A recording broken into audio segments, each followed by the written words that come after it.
with the people you've talked to, and so you've got, you know, your Hassans, your Voshes, your Mr. Girls, your whatever, there's a list of people that you felt close to at one point and now no longer do. Have you been able to identify either behaviors in yourself, patterns in the people that are coming up, or do you just not care that you're close and that there's a falling out?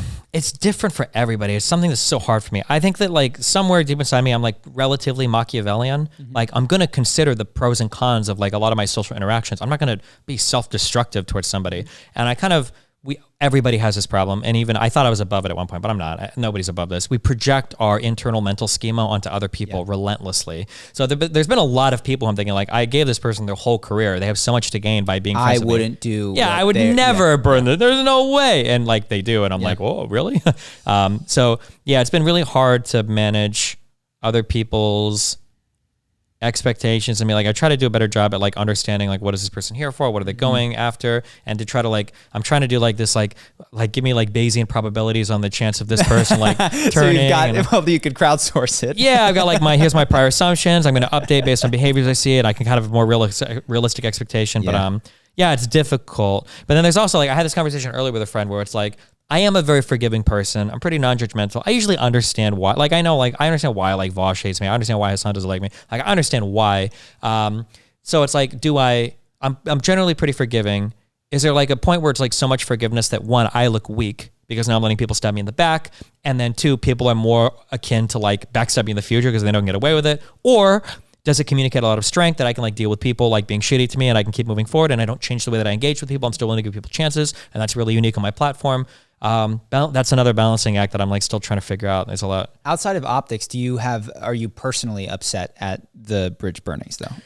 My whole lived experience, my expectations of people in general are rock bottom. So no, it's very rare that something personally affects me. That's almost never. I think that's the disconnect that I see in the comments with you, which is they're like, doesn't he see that this is coming? And I don't think he cares. Yeah, like generally, like, there are a lot of people I keep around that are like super good content. And I know like it's probably going to be exposed in the future. Sometimes not in the ways that I think, but yeah, no, like it's not, very rarely will it personally. Like if if like a significant other, like a family member would like shit on me, then I would probably feel bad, but yeah. Yeah. You're also in a position now, which, I mean, again, if it's not a tremendous bother, where you are probably for your Upswing, one of the most available people. You just did 2 podcasts. You came on this one when we didn't have a ton of things and we're still small. Like you make yourself incredibly available to small content creators. And I think you deserve, I don't know if credit, just recognition at the very least for that.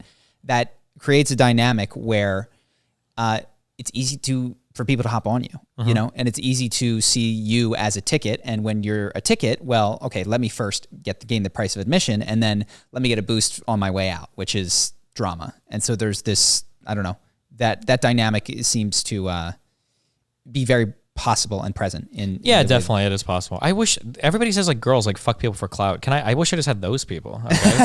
Fuck me for clout. I'll host your fucking stream, but it's not that. It's always like crazy fucking lunatic people that are, I don't know why I can't just do the normal celeb shit, but no. Yeah, I understand that there's that thing too. People might see there to be something to gain, but like I'll only associate with somebody for so long if they're like, they have to be interesting, you know? If they're interesting, I'll associate. And that seems to be when I go, what's going on here? Because you do things that I wouldn't do. I think you just, it's fun. It's interesting. You enjoy the engagement of it, and then it separates and you don't have the pain that I might feel in that split. So it's like, this makes sense.